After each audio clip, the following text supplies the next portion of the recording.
Živijo, sem Matej Cepin in poslušate 12. epizodo podcasta Goreči grm.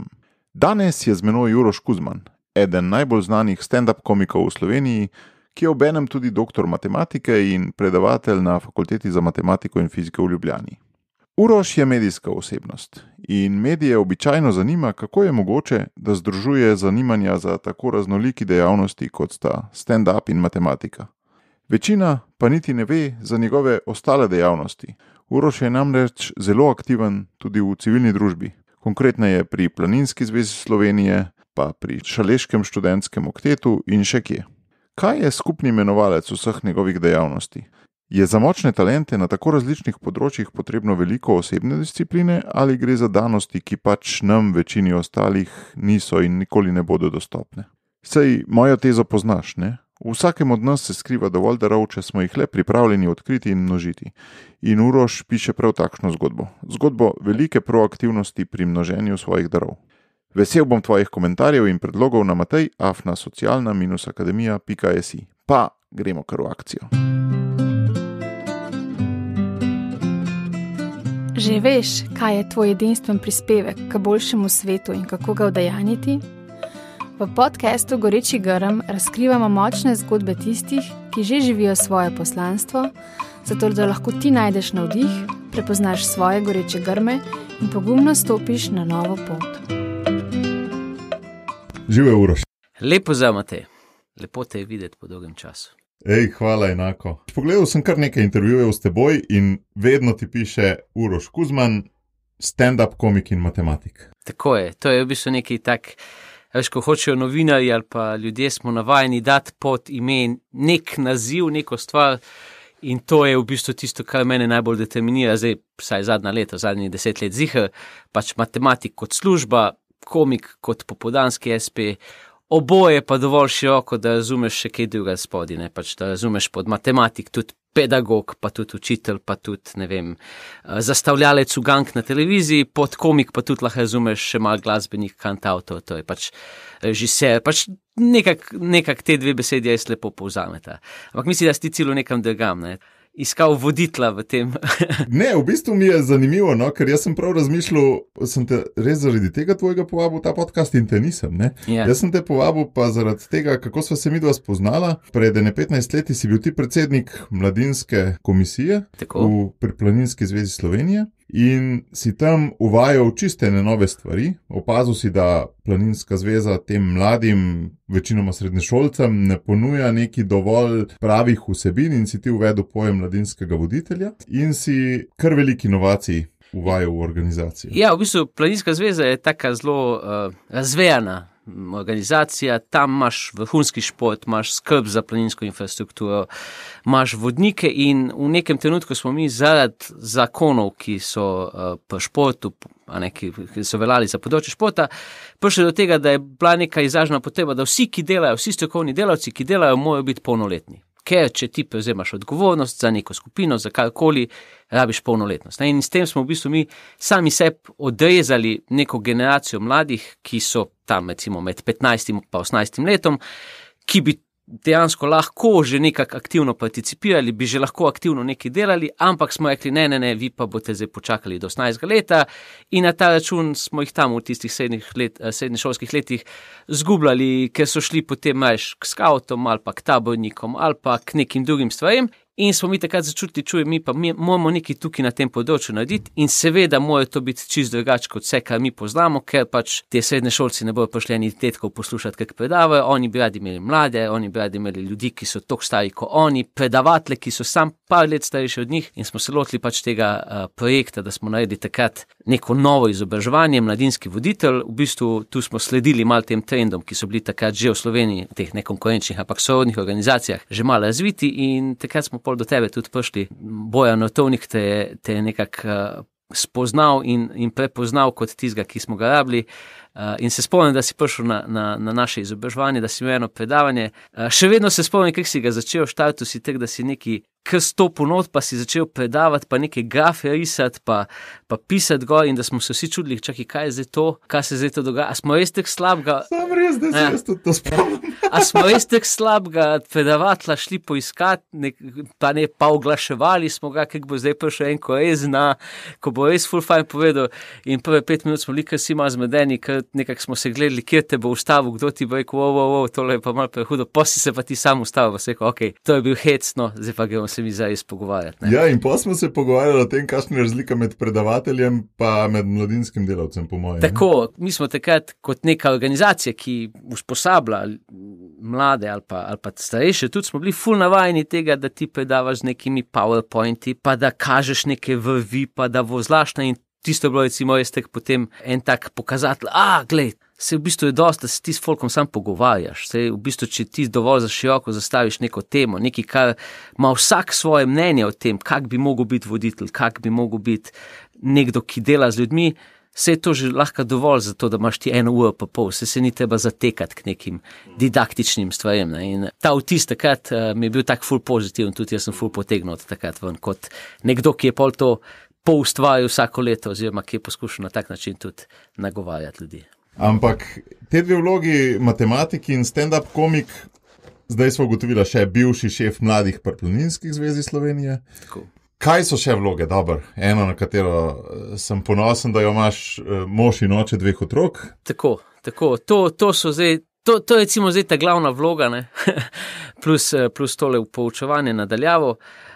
Pač zdaj se mi zdi, jaz sem celo mogoč, da za intervju bi bilo ful boljše, če bi mi imela ga 5 ali pa 10 let nazaj, ker takrat bi bilo teh vlog še več, ne, ker tak se mi zdi, potem, so se ti zreducirale? Ja, seveda, mislim, zdaj, ko ti enkrat imaš, ko imaš toliko velik stvari v življenju, pa recimo še družino, pa redno službo, pa nek hobi, potem gre mal na manj, seveda mora iti mal na manj, ne, ker včasih sem bil še, basist v funky bandu, pa sem bil še pevcu v akademskem pevskem zboru, pa pevcu v šaleškem študentskem oktetu, ne, in to se zdaj tako vse malenkost bolj krči, tako da sta te dve ta glavni špori ostali.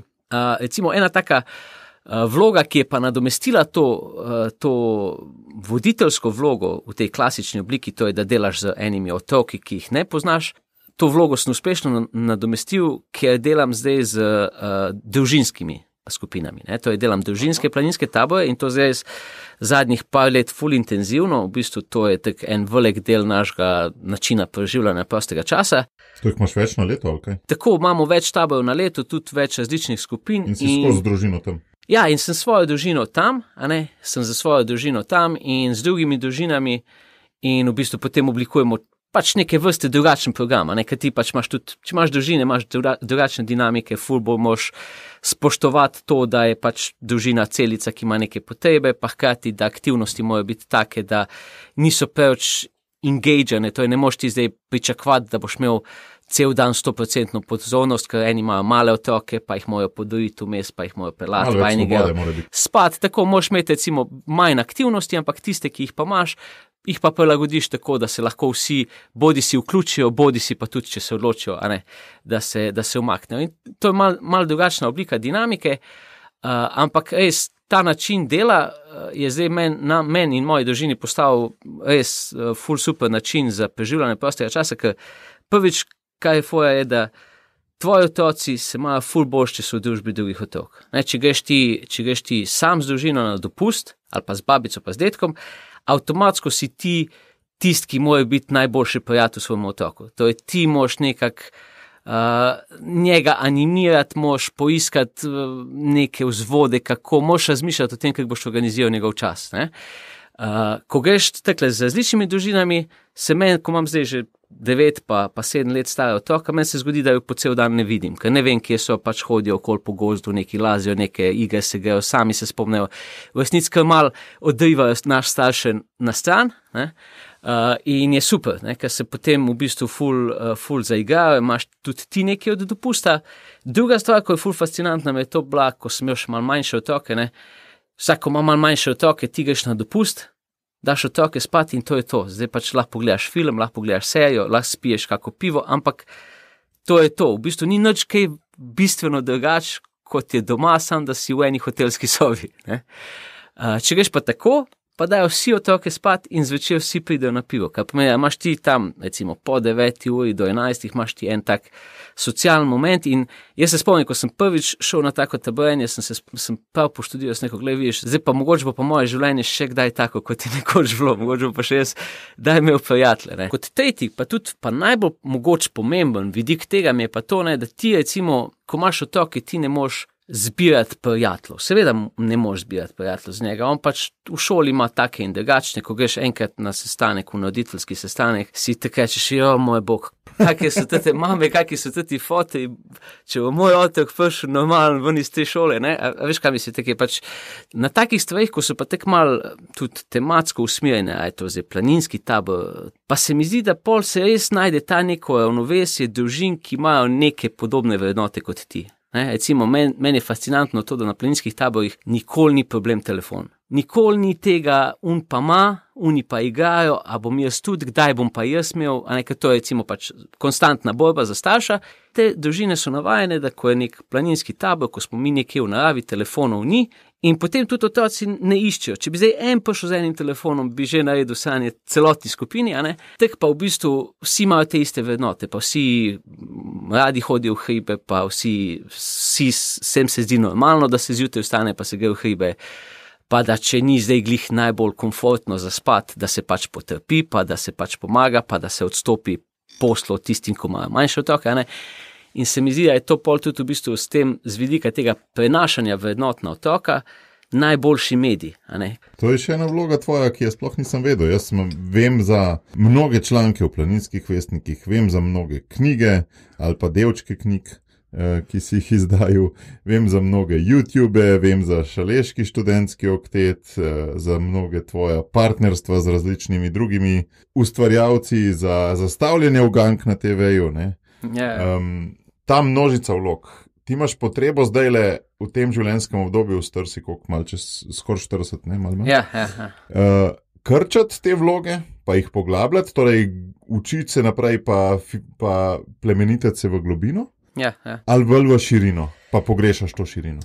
Glej, mislim, pač, ko imaš ti enkrat družino, se meni zdi, da je pač tista točka, ko ti moraš evalvirati sebe versus družina, ne? To je karijera versus družina. In zdaj imaš pač seveda primere ljudi, ki so ful uspešni, pa pol slišiš, da so njihovi otroci pa totalna sul, ali pa da žene so depresivne, pa teka, ne, in ti kot nek posameznik, ki je uspešen, ki mu grejo stvari, ki bi se lahko lotil vsega, kar bi mu pač padlo na pot, moraš sen tukaj neko zavojo samoiniciativno potegnati, ne. Recimo, če se zdaj spet vrnem k tem družinskim taborom, to je nastalo čisto iz te neke potrebe. Jaz sem začutil, da jaz ne morem več reči, bom jaz šel za 12 dni usposabljati neke srednješolce v Bavšico ali pa nekam v eno planinsko kočo, bom pustil svojo družino doma samo, pa ženo, da se z otroki ukvarja, ne.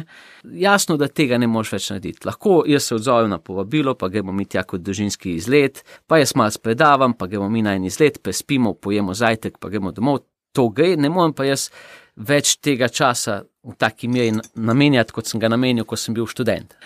In to je bil recimo en jasni indikator, ampak meni je bilo fajn, ker sem poiskal to alternativo, ne, glede družinski tabor, sem bili, jaz še vedno lahko se grem prostovoljca, pod pogojem, da v tem sodeluje moja družina. To je lahko gremo tudi na akcijo markiranja planinskih poti, ali pa na čistilno akcijo, pod pogojem, da je pač to neka naša družinska stvar. In tukaj imam ful veliko sreče, da imam tudi strani žene to neko podporo, da smo oba dva s tem nekako zrasla gor in da se tudi obema zdi to nekaj smiselnega, da nam je obema to. Te prav razumem, da si v bistvu te vloge začel skupaj nekako klimati oziroma sinergijo med njimi iskati, ne? Da ne gre za to, a boš klestu te vloge, ampak da si dosti ustvarjalen, tako kot si sicer v življenju ustvarjalen, pa jih poskušaš nekako skupaj limati. Ja, v bistvu nastajajo neki novi produkti. Ne? Ja, v bistvu, Planinska zveza, recimo, kot taka, kot neka moja matična ta mladinska organizacija, je v enem segmentu hendikepirana, ker ni to tipična mladinska organizacija, to je mladi, v njej težje dobimo glas, ker se moramo boriti z vrhunskimi športniki za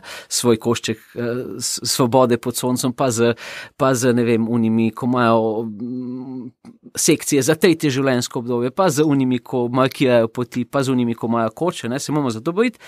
Ampak prednost pa je to, da ti dejansko ponuja pa celo življenjsko neko stvar. Ne. To je ti znotraj Planinske zveze, lahko rečeš, jaz sem štartil kot vodnik, potem sem šel v nekem trenutku, me je alpinizem začel zanimati, sem bil par let skozi alpinist, potem sem začel imeti eno sekcijo za tretje življenjsko obdobje, potem smo začeli delati planinske šole za odrasle.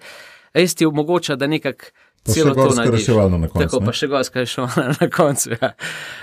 In jaz v bistvu to vlogo voditla planinskega pač transformiral iz nekoga, ki je delal z srednješolci, v nekoga, ki zdaj dela z družinami, zato da ni treba moja ženi razmišljati, na kjer tabor bo otroke prijavila. Stalno govoriš o nekem prototipiranju, o inoviranju, o tem, kako nastajajo nove stvari, pri matematiki je tudi veliko tega, domnevam, da pri stand-upu tudi. Ti si v veliko svojih vlogah si učitelj, ne? Ampak jaz tam tako občutek, pa ne vem. No, vem iz najnih preteklih zgodb, da si v bistvu ful dober učenec. Kakšen si ti kot učenec? Kakšne so tvoje najboljše strategije, poti, kako se najlažje učiš? Podcaste poslušaš, knjige bereš, koliko moraš ponoviti, apliciraš? Jaz najbolj sem ta learning by doing. Ne? A veš, jaz recimo sem si kupil v srednji šoli bas kitaro in sem 2 tedna vadil in pol sem bil že v bendu. Ker sem vedel, da bend bo mene prisilil, da bom jaz res vadil. Ker tisto, da bom jaz zdaj tam doma sedel, pa bom neki tapko gor po kitari, pa si bom pobrekel neke tablature dol, pa vaje na YouTube. Jaz moram imeti nek jasen cilj, jaz moram imeti na koncu nek nastop, mi imamo čez 3 mesece nastop, jaz moram zdaj to vaditi za tisti nastop. Jaz sem tak zelo kampanski človek in tudi sem pač vajen, skozi leta sem se navadil tega, da se mečem sam v bazen. A veš, da se pač splavi, ne, pač pet, če te le potegne dost, če se ti le zdi ta voda dovolj zanimiva, skoč not, pa pač pol bomo že neko. Če se ne moreš utopiti, se ti pač res ne more nič hudega zgoditi, ne. In kakšen je ta mentalni proces tega, da se vržeš v bazen, ker to zahteva kar nekaj poguma, pa... Ja, jaz po moje, veš kaj, jaz bi po moje, če izhajam iz neke take svoje zgodovine, bi rekel, po moje je bil en delček tega, da sem jaz bil 4. otrok, ne. Ker so se starši že bistveno manj se ukvarjajo s 4. otrokom, bistveno bolj si samorastniški. Jaz se recimo spomnim, mene sta po mojih 10 letih dala na avtobus, pa sem šel v Ljubljano nekam na pediatrično kliniko na en pregled sam po 10 letih. Kaj tek zdaj recimo, to bi verjetno vsaj 2 socialni delavki prišle na dom malo vprašati, pa zgodba bi bila preverjena. Ne? Pač tukaj takrat je pa bilo to nekako, pejt, se si sposoben, narisali so mi, kje moramo v Ljubljani iti od avtobusne postaje do pediatrične klinike, ne, in sem šel. Ne? Pa recimo bi rekel, da pač ena stvar, ko je pa meni res taka olajševalna okoliščina, se mi zdi celo življenje. Recimo en tak dar, ko se ga sam niti ne zavedam, nisem zavedal do neke pozne starosti, je to, da nikoli do zdaj v življenju mi ni bilo treba skrbeti za eksistenco. Ne? Nikoli nisem imel v življenju težav, da bi mogel se matrati, da preživim. Mi kot družina nismo bili bogati, ne? Moja 2 sta bila učitelja, ati je bil ravnatelj, mama je bila učiteljica, profesorica, nismo zdaj hodili na jadranja, pa na ne vem, smučanje v Francijo, ampak nikoli pa ni bil problem. Če bi ti hodil v glasbeno šolo, bomo plačali, ni problem. Če bi ti zdaj šel študirati, bomo plačali, ni problem. Ne? Nikoli ni bilo. In to je meni res odprlo ful velik fokus, oziroma ful veliko polje, kjer meni ni bilo treba delati za to, da bi neki, ampak sem lahko pač bil inovativen, kreativen, ni mi bilo treba gledati neki skozi prizmo enega denarja. Ne? In to je tudi meni zdaj v odraslosti, ko imam pač recimo službo matematika, ne? To je neko sidro, nek temelj, imam zdaj to možnost biti inovativen. In pred časom mi je rekel, en tak zanimiv stavek mi je rekel Tim Vodopivec, ker se je lotil tistega projekta 777. V 7 državah, v 7 dneh, v 7 jezikih je nastopil. In vsem nam se je zdelo to noro. Pač, zakaj greš ti toliko časa posvetiti temu, da greš nekaj takega narediti? Ne? Itak nič nismo od tega, itak verjetno se ti niti cel projekt ni pokril, verjetno si sam plačal, da si to spelo. Pa rekel, ja, res je, ampak razlika je med legacy pa currency. Ne? To je, kaj ti delaš za to, da preživiš, in kaj ti delaš za to, da bo nekaj za tabo ostalo. Oziroma, da boš ti, ko boš gledal nazaj na svoje življenje, rekel, tole je bilo pa res dobro. Tega se pa res z veseljem spomnim. Ne? To je tisto, kar mene tek mogoče najbolj žene naprej, najbolj te potegne noter, posrka v neke inovacije, ker se mi zdi, da imaš, da če greš nekaj čisto novega delati, s tem delaš legacy. Kaj se mi zdi, da taki fotri srednjih let imajo približno recimo povprečno isto stare otroke, da včasih malo začnemo padati v tej proaktivnosti izven delovnega mesta. Jaz mislim, da za starostjo pač seveda tvoj nivo nekega tega pada. Meni je bilo zanimivo, ko sem jaz v Ljubljani imel otroka, ne, pa smo mi da imela relativno zgodaj za ljubljanske razmere. Jaz sem bil star 28 let, ona je bila 27 let stara, to zdaj sicer v kontekstu moje mame ne bi bilo nič takega, ampak recimo v kontekstu neke normalne ljubljanske družine, trenutno je pa to ful zgodaj, ne.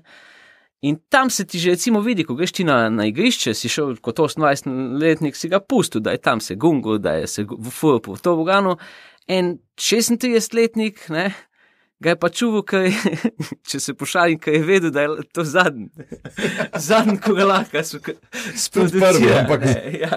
Ja, in tudi se mu je ful manj ljubilo in je tudi ful bolj, dej ne zdaj ti to delati, ker jaz ne bom šel za tabo tam na tisto tobogan, ne bom jaz zdaj z tebe tam čuval, jaz imam probleme s kolki, jaz imam probleme s koleni, jaz ne bom za tabo laziti po toboganu, ne. To se mi zdi, da je itak neka naravna pot. Hkrati je pa tudi naravna pot, a veš, kaj se mi zdi? Recimo jaz, ko sem bil ful mlad, sem bil tak, ja, valjda, spimo na tleh v planinski koči, spimo v goši, spimo to, nič se ti ne zdi. Zdaj že kar malo cenim, no, da če grem nekam v tujino, pa da ti pošle ena firma taksi tja, pa da nisi glih na prevozih, pa na štop, pa da, tek se mogoče ti tudi kot oseba ti je vedno manj to nek izziv, vedno bolj imaš rad neko zanesljivost, pa da te ne bo skrbelo, pa da bo v redu. In se pol tudi, to se tudi pozna pri teh vlogah, ki ti sprejemaš, ker ne moš biti ti celo življenje entertainer. Mene pogosto vpraša, a se ti vidiš zdaj bolj v stand-upu kot v matematiki, a boš ti zdaj postal sam stand-up komik? Pa sem vedno tak... Jaz vidim sebe kot matematika do konca življenja, se vidim. Zato, ker pač se mi zdi, da to je tudi, ko si star 50-60 let, ti še vedno lahko predavaš študentom, še vedno lahko kvalitetno pedagoško delaš. Ampak pa je stand-up komik čez 10 let. To je pa težko vprašanje, ne? Zdaj, če bom jaz se uspel toliko razviti, pa toliko biti nekako prodoren, pa poznan, da bom lahko vsake par let imel monokomedijo, pa da me bojo ljudje prišli gledati v gledališče, pa bojo kupili karto, pa bojo tiho, ko bom jaz govoril, pol bom jaz mogoč zajadel bolj v to.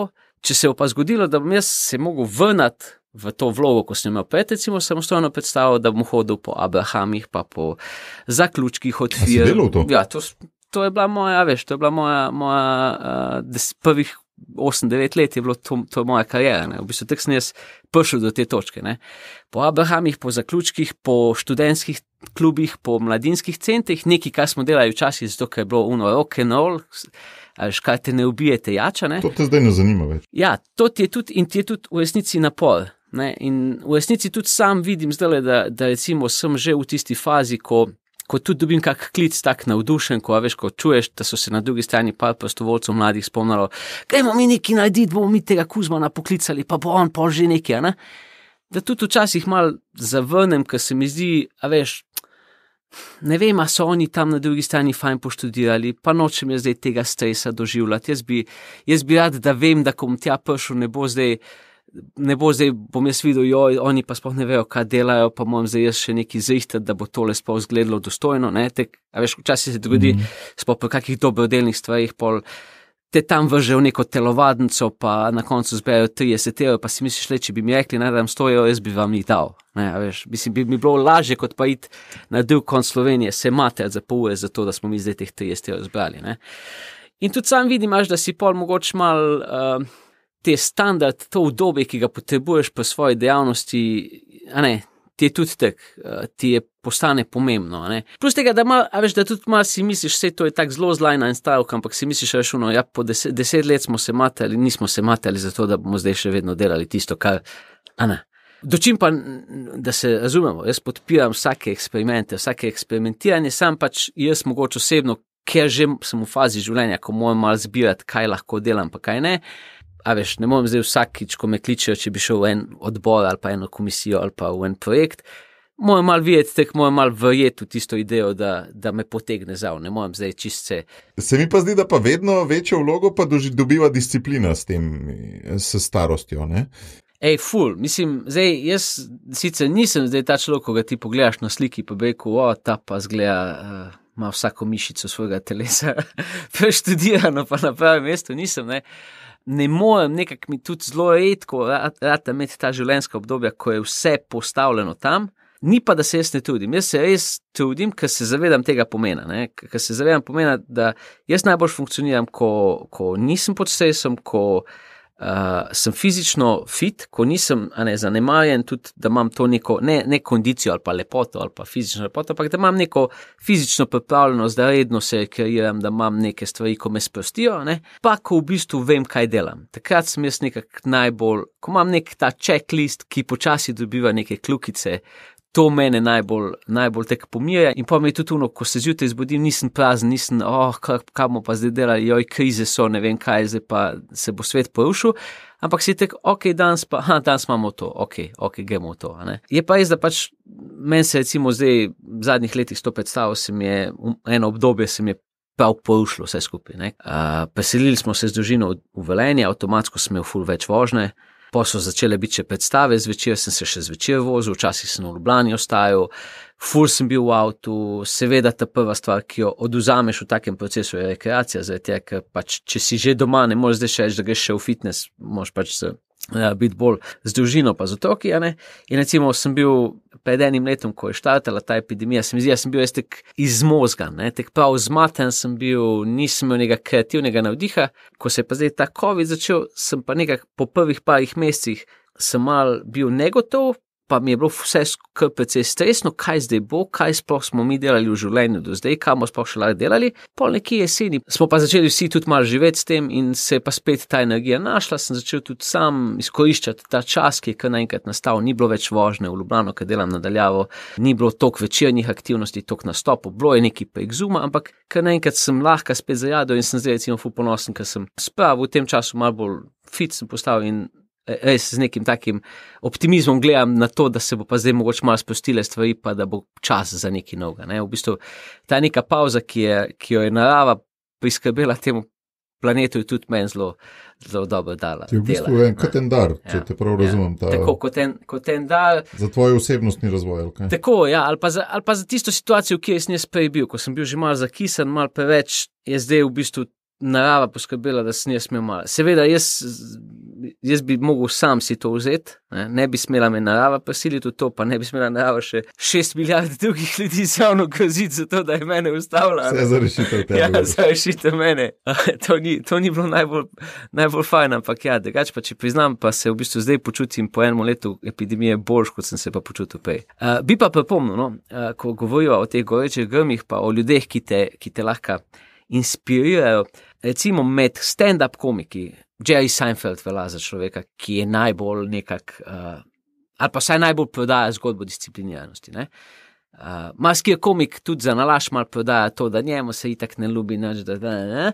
Recimo Jerry Seinfeld je pa ta športni tip, ta Jakov fak, kaliber človeka, veš, ko reče, ja, samo veliko treninga daje rezultate, ne. In on je pred časom posnel en podcast, zagotovo bo, če boste dali Jerry Seinfeld podcast, eden prvih, ne, mislim Tim Hogan, ali kdo je že tisti, ki ga intervjuja, tudi zelo znan podcaster. In recimo, to je za poslušati, ne. To je za poslušati, zdaj, če je vse, kar govorijo res, kako je on razvil to neko svojo rutino, kako ima v tej neki svoji rutini, ima recimo 8 to 12 no phone policy, ne, to je pač od 8 do 12 ne dviguje telefona, ne piše e-mailov, ni dosegljiv, sestanke ima samim seboj, to je zato, da si v urnik da od 8 do 12, jaz nimam časa za druge ljudi, ne, to je nimam pač, in tudi, če ga nekdo vpraša, se lahko dobiva, če mu bo rekel, ne morem, ker pišem, mu bo rekel, pa res ne bi mogel, no, pa se si vzam 15 minut nama vzela, pa bo že mogoče nagen k temu, če pa reče, ne, imam sestanek, pa ljudje, ob 12 pa lahko, ob 12 pa lahko, ni problem, ne. To in pol tudi recimo razloži, kak je on, kako ima strategijo glede fizične aktivnosti, tudi recimo sama osebnega trenerja in ima toliko treningov na dan, mislim na teden, pol ima recimo neko strategijo, da kar ustvarja, nikoli ne dela doma. da ima posebej pisarno in gre tja in da ko on pride v to pisarno, so njegovi možgani že navajeni, da to je pa okolje, kjer bo on neki novega delo in da v bistvu avtomatsko kamot preklopi v neko delo in potem, ko gre iz pisarne, delo pusti tam. In pa recimo še ena stvar je pa ta, da ko neki novega naredi, vedno da temu 24 ur časa. To je nikoli ne gre čez pol ure prebrati, pa reči, to je bilo vse za noč, pa vrže list stran. Vedno pusti 24 ur in se nič ne dela s tem in pol naslednji dan naredi neko tako tehno evalvacijo, kaj je bilo. In ko sem recimo jaz to poslušal, je bilo tak, javiš, sounds like a plan for me. Tak, to je nek ideal, ki bi za mene funkcioniral, ki bi se mu jaz hotel približati.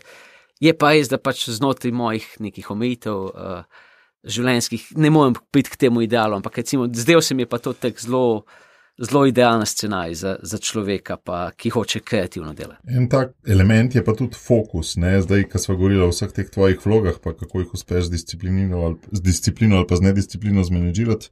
Meni se zdi ta skupni imenovalec, pa tebe še kot matematika najlažje o skupnih imenovalcih sprašujem. Tako. Kaj je skupni imenovalec vsega tega? Kaj je tisto skupno, kar imajo vse te stvari? Tukaj se po moje skriva tudi tvoje poslanstvo. No? Kreativa, no? A veš, to, da pišeš neko knjigo, ki je pred tabo ni noben pisal, to je, da na koncu mogoče ljudje rečejo, wow, kak si se pa tega spomnil. To je mogoče tisto, a veš, ta originalnost je nek ta skupni imenovalec, ki te najbolj žene naprej. Zdaj, seveda pa je tudi nek ta odziv. To je recimo, sploh kot stand-up komik, jaz to vedno povem. Nastopal sem v ful veliko oblikah. Od predavatelja, od nekoga, ki je bil sam animator, do nekoga, ki je pel na odru, ki je igral na odru, pa do tega, da sem delal stand-up. Stand-up je dolga. To je tako, da bi ti zdaj imel tale podcast in bi ti po vsakem dobrem vprašanju nekdo zaploskal, pa rekel, bravo, Matej, to si pa super vprašal. Ali pa da bi ljudem, ki zdaj poslušajo ta podcast, vsake 5 sekund nekdo potepla po glavi, rekel, viš, no, pametno si se odločil, da to poslušaš. Ne?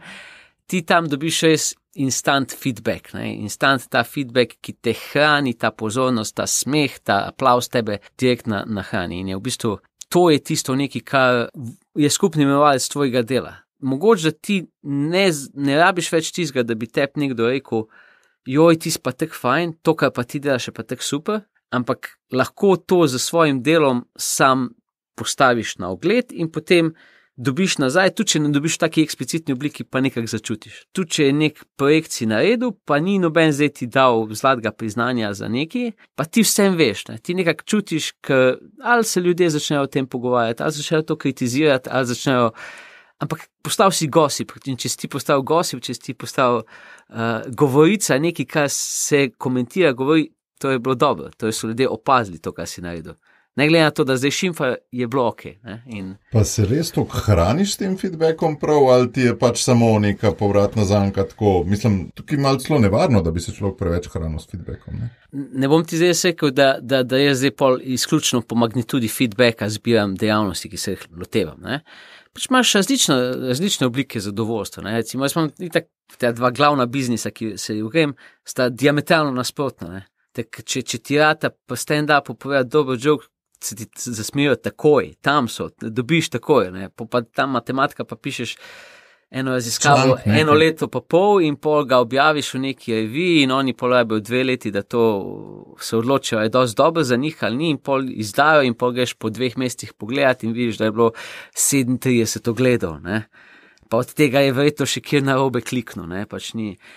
In pol ti mogoče čez 3 leta ti nekdo, ali pa nekdo, ki se je za podcast pripravljal, in čez 3 leta ti nekdo na eni konferenci reče, čuj, sem pa bral tisti tvoj članek, veš, tisto si pa fajn poštudiral, Ni tega, ampak sen pa je, recimo, v tem pogledu pa matematiki pa je neko tako enigmatično zadovoljstvo, To je pa tako tiho zadovoljstvo, da ti nekaj je ful težko, pa noben ne zna rešiti, pa ti se ukvarjaš s tem mesece in pišeš in piliš in ko daš to od sebe, je neko to zadovoljstvo, glej, jaz zdaj to vem, da je dobro, se ne rabim, da mi kje reče, ampak je pa dobro, oziroma to sem jaz preštudiral in wow, je pač drugačne vrste zadovoljstvo. Tako da ne bi zdaj rekel, da je sam magnituda feedbacka važna, seveda pa je po dobrem nastopu, naslednjo jutro je vedno fajn pisati. Ne. Ampak si dobro rekel in kar izstrelil si to, kreativa si rekel, ustvarjalnost. Ne? Ja. To imata pa oboje, ne?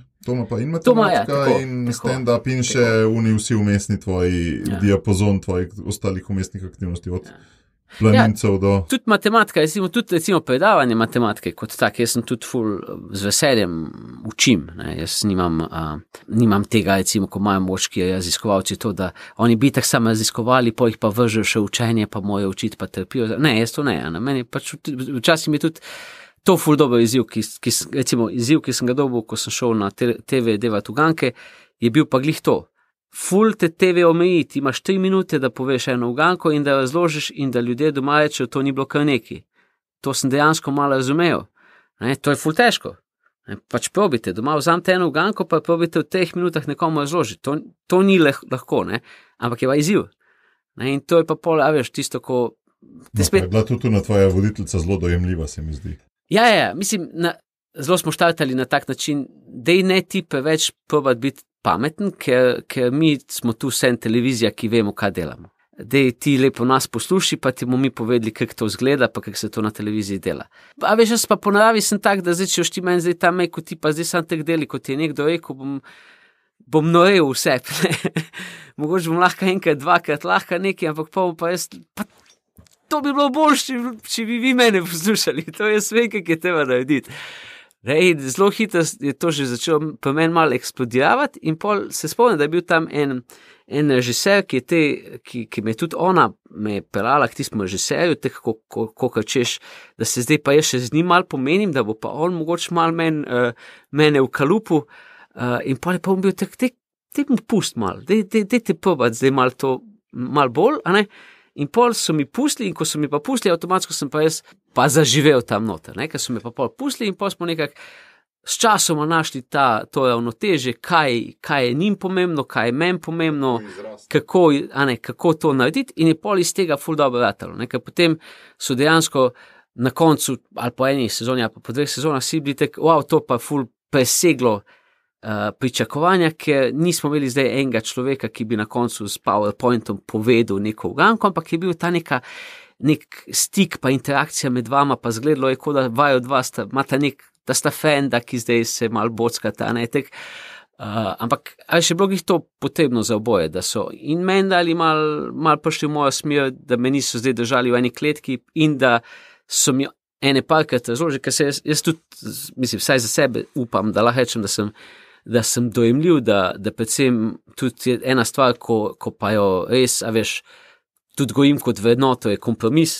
to, da pač ti prisluhneš ljudem, kaj bi pa zdaj oni radi, pa kaj pa njih moti v teh zgodbah, tako da vodiš en izlet in pol ti eni mame ti pa povejo, da jim gre pa ful na živce, ko na izletih nikoli ni časa, da bi si šli pogledati kako znamenitost in pol pa ti rečeš, sicer meni se ne ljubi ta igor voditi, ampak bom pa dal zdaj to noter, zato da te mame ne bojo rekli, da nismo našli pogledati, ne? To pa se mi zdi tudi pač ena vrednota, ko jaz gojim. Misliš, da je vsak človek lahko do te mere kreativen, oziroma kako vidiš človeka kot ustvarjalno bitje? Kaj lahko še naredimo, da smo bolj, koliko je potencijala v vsakem od nas? Jaz imam velike te pogovore z ljudmi, ko rečejo, a veš, ko recimo jaz tekle navdušeno začnem razlagati o projektih, pa o stvarih, pa kako se treba tega lotiti, pa imam, a veš, pa mi rečejo ljudje, ja, sam štepe lahko, ti si pameten. Ti tepe fajn, ko si pameten, pa se spomneš zadeve, kaj pa naj jaz, ko sem tak, ko mi pa ne gre, pa te stvari. Zdaj, deloma se jaz strinjam, res eno od mojih največjih darov, hvala komorkoli, ki mi ga je dal, je pač to, da sem se rodil s talentom za matematiko, pa z neko to energijo, ne? Ampak vsem pa, kar pa je nezanemarljivo, je pa ta proces, to delo, ne? Ti si me spoznal na eni poti, na enem taboru, jaz sem pa še recimo tam ostal še 3 tedne, ker sem imel pa še eno skupino, pa še drugo skupino, res velikrat sem skočil v bazen, ne? Res sem velikrat šel, dejmo, kje enega rabimo, ko bi neki, dej bo Kuzman, pa ja, bo Kuzman, a veš, pa sem tudi se sam tega lotil, pa sem sam delal in to pa mislim, da pa je možno vsakmu, ne? Zdaj, vsaj do te mere, kot smo prej govorila, da ima eksistenco zagotovljeno. Zdaj, če si ti človek, ko pač je doma, ima tako stanje, da ne gre drugače, da ti v kavarni popoldne delaš, glej, z vsakim sopravico imaš biti neaktiven, sopravico imaš ne se sekirati, ker nimaš super učnih uspehov, pa knjig napisanih, ne, ker je pač si depriviran in tvoje življenje ti ne dopušča, da bi še nekaj dodano ustvaril. Čisto razumem, ne? In tudi ful sočustvujem. Jaz vem, da sem bil ful naboljšen, ker nisem delal popoldne na McDonald'su, ampak sem delal prostovoljno v Planinski zvezi. To je meni veliko boljšo zgodbo dalo. Ampak po drugi strani, če pa imaš ta background, če pa imaš pa nimaš zdaj, imaš neko službo ali pa imaš neko v redu socialno status, pa imaš prosti čas, pa tega prostega časa ne izkoriščaš, pol pa v bistvu mislim, da nimaš izgovora. Ja, mečeš stran. To pomeni, pol pa če ne greš vsaj peš na Rožnik, ali pa če ne greš vsaj tam v eno društvo pogledati, kaj bi se dalo delati, ali pa vsaj vsaj gledati neke stvari, ko te zanimajo, pol pač mečeš stran, pol pa dejansko bi zamenil tvoj life z unim, ki mora v McDonald'su delati, ker mogoče pa on v tvojemu lifeu boljši izkoristil, ne. A veš, to je tudi, a veš, če se zdaj vrnem na to družinsko, to je tisti največji strah tudi tebe kot fote ali pa kot enega starša, je vedno tisto, ti veš, kako si prišel do tega, ti veš, da ti ni bilo lahko, da si mogel se mate, da si ustvaril in zdaj tvoji otroci pa imajo, ne. A bojo oni dovolj lačni uspeha, da bojo nekaj naredili sebe, ali bojo zdaj zaradi tega, ker jim ni bilo treba jamrali, ker pač se jim bo zdelo, da itak niso imeli možnosti. Pa boš ti govoril, ne, ti si glih imel možnost, ne. No, sam veš kaj, v mojem glih tem simbolu gorečega grma je pa to, da je ta grm gori in ne zgori ni mal čudežen in te zaradi tega privlači. Se pravi, prvi je on, ki te pokliče. Nisi prvi ti, ki se zbrcneš v svojo rit. Ne? Najprej je on, ko te pokliče in pol si ti. Ne? Ampak me zanima zdaj, kaj so bili zate taki goreči grmi. Jaz mislim, da tek ena taka res vodilna oseba v mojemu lifeu je bil vse, kakorkoli ljudje bežimo od staršev, je bil tek moj oče. Ne? Ko jaz pogledam njegovo življenje pa svoje življenje, je to tak copy-paste pol z tem retuširanjem. A veš, ko pač tam ena slika je ful slaba, ampak pol pa on tam je bil sam profesor, pa to pobrišeš pa daš doktor matematike. Pa on je tam sam govoril vice na izletih, ampak ti pa zdaj tek stand-up komik. Ne? Sam taka photoshopirana verzija njegovega življenja. Ne? In on se mi zdi, da je imel tak nek velik vpliv v tem pogledu, da je tek nekak me znal glih sprav, imel nekega takega bockanja, pa nekega takega odnosa, češ, vse meni to ni važno, vse ti tek ne moš, v tem smislu, da je mene znal to, da sem zagrabil. Recimo, kak sem jaz postal načelnik planinskega odseka, je bilo, da so meni rekli, če bi bil, pa nisem hotel biti, po mi je pa foto rekel, vse ti tek ne bi bil primeren. In tam je bil pa tista točka za mene, ko se kaj, bom, in ne sam, da bom ful dober.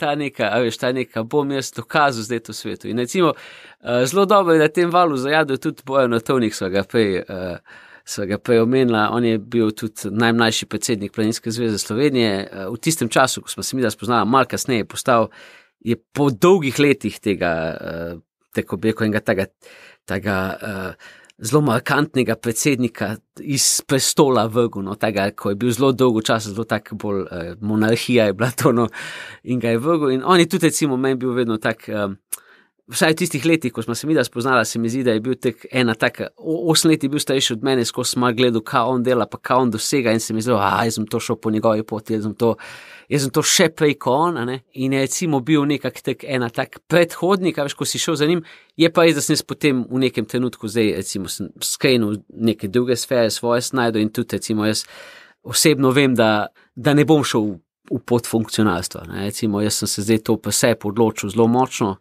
v zadnjih parih letih, da meni biti funkcionalne odgovarja, zaradi tega, ker meni je ful lažje delati projekte, nekaj, kar je treba narediti, pa kar ima jasen cilj, pa konc, ne pa biti odgovoren za širok razvoj, a veš, kaj bi si tako, da ne zdaj biti... Bazene rabaš, ne? Ja, ne biti zdaj nek minister, ki mu pol vsi ob interpelaciji očitajo vse, kar bi na tem področju moglo biti nareto, čeprav vejo, da je nerealno, pa ne vem. Kaj te pa privlačil pri takih ljudeh, pri očetu pa pri temu Bojanu?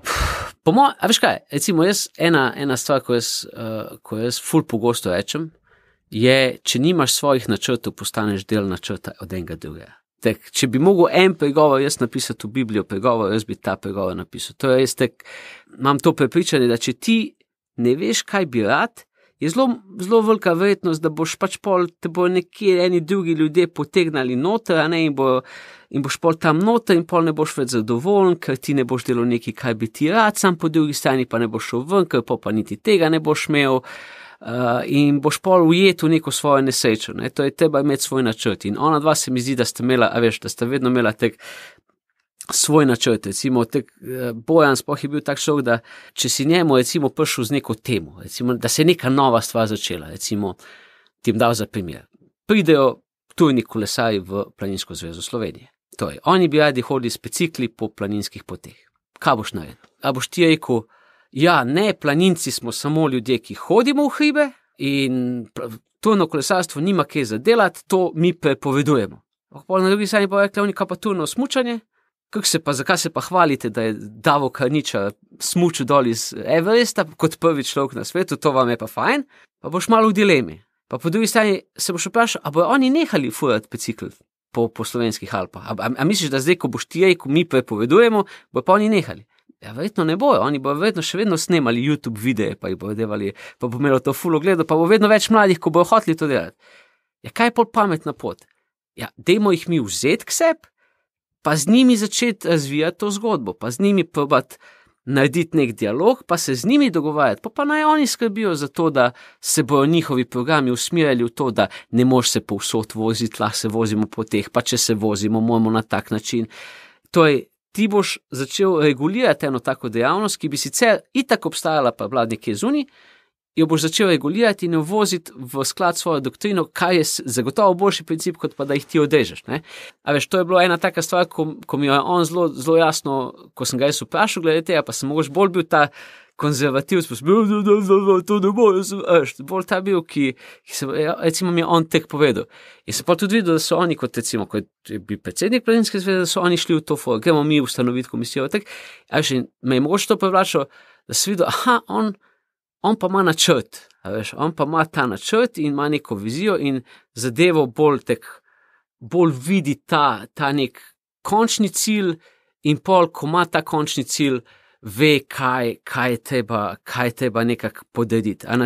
Ko imaš ti en končni cilj, to je tako, če pišeš neko predstavo ali pa knjigo, če ti nekako veš, kaj bo konc, se pol že vse ostalo sestavi. Ne? In to me je pač recimo privlačilo. In kaj pa očetu? Moj foter ni bil rocker. Ne? In jaz, ko sem začel špilati v bendih, jaz sem tista muška je bila res grozna za poslušati. Za čez 10 let si vdati gor, pa reči, kaj so pa tule mi poskušali, res je bilo grozno, ampak recimo jaz imam to v spominu, da mi smo živeli izven Velenja, to je mi nismo živeli čisto v centru Velenja in ko sem šel na te vaje, on me je mogel pelati. In on je imel milijon priložnosti, da bi rekel, ta tvoja muska, no. To pa res. Mislim, če ti misliš to delati, hod peš na vaje, me se pa res ne ljubi tebe voziti tja za te neumnosti, ampak, veš, rekel, pač hočeš ti to delati, jaz te bom pelil. Mogoče ta mentaliteta, ko bi jo tudi jaz kot fotor rad imel, je tisto, veš, če tvoj otrok hoče nekaj delati, pa če tudi se tebi to zdi neumno, pust mu, ker še vedno je boljš, da hoče nekaj delati, kot pa da je totalen anemik, ki bi doma sedel, pa jamel, kak je svet brezvezen, ker nima on kot 10-letnik nič na tem svetu zadelati. Ne.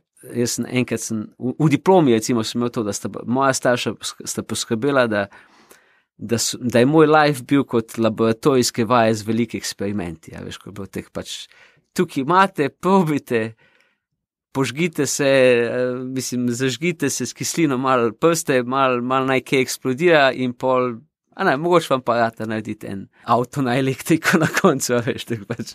Je pa pol oče umrl pred par leti in pol si mu to profesor Kuzman mlajši, ne? Predstava je delno tudi na to. Ja, ko sva govorila o tem, kako je fajn, ko imaš ti fokus, pa ko imaš konc, ne, za projekte, pa za predstave. Jaz sem predstavo začel pisati še malo prej, ne, preden je moj oče zbolel. Moj oče je dobil raka, za Božič smo še bili skupaj, je še bilo vse v redu, 6. marca je umrl. To je res v 3 mesecih se je zgodilo vse zelo na hitro In jaz sem tam nekje glih okoli mnoga leta, je bila ta neka, bomo mi delali stand-up predstavo o šoli, neki učiteljski poklic, neki taga, ne. In pa recimo moj oče umrl, je bil pa tak ta moment, ok, zdaj pa res moramo to narediti. Ne. Zdaj pa je to je pa zdaj dalo temu vprašanju, zakaj delamo to, je dalo odgovor, za to in o čem hočemo zares govoriti, o tem. Ne. In tudi pol je takrat je tista predstava dobila ful neko tako hrbtenico, ker je bilo tako vse jasno. Na koncu je bistveno to pač, da to je predstava profesor Kuzman mlajši, govori pa tudi o profesor Kuzmanu starejšemu, ki govori o tem, kako se učiteljski poklic prenaša iz generacije v generacijo, kako voditelji rojevajo nove voditelje, dober voditelj vedno za sabo pusti novega voditelja, ki nadaljuje njegovo delo, in kako je to en tak krog, ki se kar vrti in dela svet boljši. Ne. In pol, ko je to nekako prišlo in ko je bila tudi ta čustveni moment, ko kar naenkrat ta predstava ni bilo sam plonkamo pa učiteljice zafrkavamo, ampak je bilo tek na koncu, imamo nekaj zapovedati, kar ljudi gane, je pa pač se vse skupaj zložilo v nekaj taga, kar je pač zdaj popoln paketno. To je pa res tako, nisem vedel, da je ta tvoja predstava toliko povezana z vsebino tega podcasta v resnici. Ja, v bistvu je. Sej še vedno je zelo tak sketchy, zelo je tako ta podcast mal levo, mal desno, pa pol vmes si že v eni ulici, pač zakaj smo že tukaj prestala, ne? Pa kaj že jaz hočem povedati, ampak pa se pa vrneš pa nekak, Tako bi zaključil z vprašanjem, kaj pa ti, ko si govoril, kaj je oče za sabo pustil, tebe in še kaj? Kaj bi pa ti rad za sabo pustil? Ko grem enkrat, ne vem, ali ko neham delati, ali se upokojim, ali ko umrem, ali karkoli, da bi tek bil nek ta občutek, jaz sem recimo šel na očetov pogreb in takrat je bilo tak ganljiv moment je bil, ne, bilo je 500 ali pa 1000 ljudi je prišlo, ne, in tek postavila se je nekih 30 društev planinskih je prišlo in se je postavilo, so imeli vsi neke te uniforme od svojih društev, tek paleta, pa tista častna straža, zelo tradicionalno, kako bi rekel, nekaj, čemu bi se posmehoval, če ne bi tega, ki je umrl, osebno poznal, ne, nekaj, kaj bi rekel, to so pa te vojaški pogrebi v Ameriki, ko v filmih vidiš, ko strelijo gor, ne, ampak vse je bila pa neka veličina, zato ker to ni bilo narejeno, ni bilo zdaj to, da je pa občina organizirala ta pogreb in je poklicala vse te ljudi, če bi lahko prosim prišli, ker moramo zdaj po nekem protokolu ta pogreb speljati. Ampak to so bili ljudje, ki so sami pač rekli, mi hočemo zdaj to ovekovečiti, to, kar se je zgodilo, to, kar je on nam dal, ne, in tako se mi je zdelo, to je tak slep način, kako zapustiti nekaj, kako pol začutiti, da si nekaj dal. Sicer ti na pogrebu ne moreš sam tega feedbacka. Ja, tebe imate ta feedback. Ne boš tega feedbacka, pa res ne boš dobil na pogrebu. Mogoče pa posmrtno življenje. Ja, ampak tek, ta občutek, da tek da si vstopil v življenja drugih in da si dal njim neko dodano vrednost, to je tisto, kar je, po mojem, itak največ, kar lahko pustiš. A si jih zdaj za tisti nek delček sekunde nasmejal, ali pa za en večer, ko so res imeli slab dan, pa so gledali tvojo predstavo, pa si jih res nasmejal, pa si jim dal zamisliti, pa so nosili to še nekaj časa s sabo, ali si jim popestril te karantenske čase, ko so za vse zelo črni, pa neumni, pa grozni, ne, pa si jim vrgel na Facebook neko stvar, ko je bilo, ali si jim dal, ne vem, na enem seminarju, si bil z njimi en teden, pa so se oni pol neki navdušili, pa so začeli neko svojo zgodbo pisati, ne, ampak da si bil goreči grm, da si bil ti goreči grm za nekoga. To sem zdaj razmišljal, veš, ko sem razmišljal, kako se ti zahvaliti na koncu, pa sem razmišljal, a je res fora v dejanjih, da si ti enega nasmejal, pa da si mu polepšal večer, pa to, in sem prav razmišljal, zakaj sem jaz tebi hvaležen. In ti nisem, ampak sem ti hvaležen za tvoj značaj, za tvojo disciplino, za tvoje veselje, za tvojo osebnost, za to, kar si. In tudi ti, ko si govoril o očetu pa o Bojanu, ti si govoril o dveh celih osebnostih, ne o posameznem dejanju. Vse so zgodbe v življenju, ko se zgodijo, ko je tekovno, pa je bil tam neka boga družina in pol je en dobrotnik prišel in jim je kupil in jim je spremenil življenje zavedno. Dobro, ok, to je ena zgodba, ampak to je zgodba, ki mora se začeti v ekstremu, pa mora iti v en ekstrem. Naše zgodbe so pa ful bolj preproste. Ne? Naše zgodbe so pa ful manj, imajo teh v matematičnem smislu, te nihanja, amplitude so ful manjše, ne? So bolj gor pa dol. Ne? Ampak vsem pa so posamezniki v našem lifeu, ki pa čečejo, ko sem pa njega spoznal, sem pa malo začel drugače razmišljati. Pa to je bilo pa nekaj, kar je nekako pustilo na meni vtis, pa sej ne pomeni zdaj to, da si pa ti vsakič pomislil, kaj bi pa zdaj moj oče v tem trenutku naredil, ne vem, zdaj sem recimo delal Koronavizijo, ta projekt, in to je bil tak projekt, ko recimo jaz neke finančne koristi od njega nisem imel, zaradi tega, ker je bilo itak, vse smo dobili neka sredstva za narediti, ampak ko si to razdelil med vse ustvarjalce, 5 bendov je nastopalo, pa en je montiral, pa en je snemal, pa to, pa nekaj je bilo treba za reklamo narediti, nimaš neke koristi od tega, ne? Ampak až sam ta ideja, gledaj, te bendi so zdaj po enem letu spet nekje nastopali, pa so svojim fanom sporočili, mi smo še živi, še obstajamo, ne? Pa ti si jim dal nekaj, kar lahko povejo, pa kjer lahko povejo, da bo se nekaj zgodilo, pa ljudje so to šli gledati, pa so rekli, kako fajn, en večer končno po dolgem cajtu, da smo se vsi usedli dol, pa je bilo fajn, in to je pa, to sem se spomnil, zdaj še eno zgodbo, ki bi rad povedal. Ko je bil prvi val epidemije, da pač jaz osebno sem ful zakrknil. Takrat se spomnim, nisem mogel ustvarjati, mogoče sem bil še malo zmatan, še malo izgorel, tudi nisem vedel, kaj naj jaz povem. Jaz nisem hotel biti en matematik, ki pametuje po televiziji, koliko on ve, kaj je eksponentna funkcija, ali pa neki. Po drugi strani nisem hotel zdaj tam neki javno, ne vem, biti nek dobrotnik ali pa ne vem kaj, neki. Prav zmeden, nisem vedel, kaj je zdaj moja funkcija, vedel sem, da je svet, država je v krizi, ljudje so v krizi, ljudje se ne počutijo fajn, ampak nisem znal pomagati. Ne? Imel sem pa soseda. Sosed je pa živel čez cesto in je bil nek oberkajner, tak v tem smislu, da ima nek ansambl. On je v nekem trenutku začel, takrat aprila, je začel se odločil, imel je teraso in je na teraso vsako soboto ob 7 zvečer dal zvočnike, synthesizer in je začel špilati. In to je bilo tako terasa bendi na tej hrvaški obali, ne? In pel je grozno. Mislim, v ansamblu ne poje, z razlogom. Ne, ampak tukaj je pač on pel. Ja, ga pa špila kitara, ampak tukaj pa je on pel in je špilo in je to, in s časoma so se začeli ljudje spodi pod blokom zbirati, hoditi ob sobotah, tja, tudi pivo so si ponesli, takrat so bili že te lepi dnevi, epidemiološko je bilo vse varno, ker tudi ni bil zdaj tak hud vat, ni bilo zdaj tak hud big deal, ampak, takrat se jaz tako spomnim, jaz sem si prav, razmišljal sem o tistem človeku, da sem razmišljal, jaz bi zdaj le ful rad bil on. Ne zato, da zaradi pozornosti, ampak nekdo, ki lahko to človeku da, nekdo, ki nekaj prispeva. Ja, ker vsi smo v teh groznih cajtih, v bistvu nam je situacija vse vzela, ne smemo nikamor iti, z nobenim se ne smeš družiti, ne smeš nikam, nobene radosti nisi imel v življenju, ali pa nimaš v življenju, tako je pač res taka glupa situacija, vse si izgubil, kar si imel rad, ne, in zdaj nekdo, ki ne zna ful dobro špilati, pa ne zna ful dobro pet, pa je vsem pripravljen zdaj tam raztegnati tisto, kar ima in špilati, pa se ne sekirati, a je to zdaj dobro, kaj jaz delam, a bi jaz mogel bolj vaditi za to, da bi a bi jaz mogel samo tistih 5 komadov, ko jih znam zašpilati.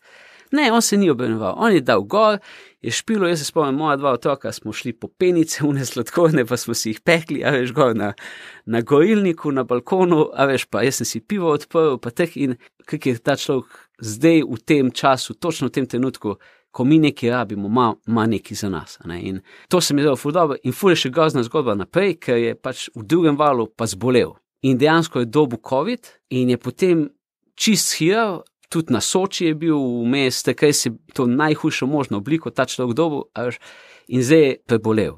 In tak se pač počasi vrača nazaj, ampak je bilo tako se mi je zdelo, ko ga zdaj v drugem valu ni bilo, sem ga res pogrešal. In to je mogoče en tak moment, ko se zaveš če lahko daš neki, dej čim prej, doko drugi val te lahko pobere. Ja, drugi val dej čim prej, ker mogoče ti bo ful žal, da enkrat nisi dal tisto, kar bi lahko dal. To je bila taka grozna zgodba, če bi umrl, bi pa res rekel človek, to pa ni pošten svet, ne? To pa res ni bilo cool, ker on pa je res od vseh, ki smo, ne vem, dali pa ploskali za prostovoljce, pa dali štrudle pa malce pa to, ampak on je pač po moje tek dal skupnosti okoli sebe največ. Čeprav na tak zelo enostaven način. Hvala. Moje punce tudi še zdaj poslušajo CD, ki si njega dal pred 10 leti. No, bom poskrbel, da bom dal še kaga. Lepo se naj, hvala za vse. Hvala tudi tebi.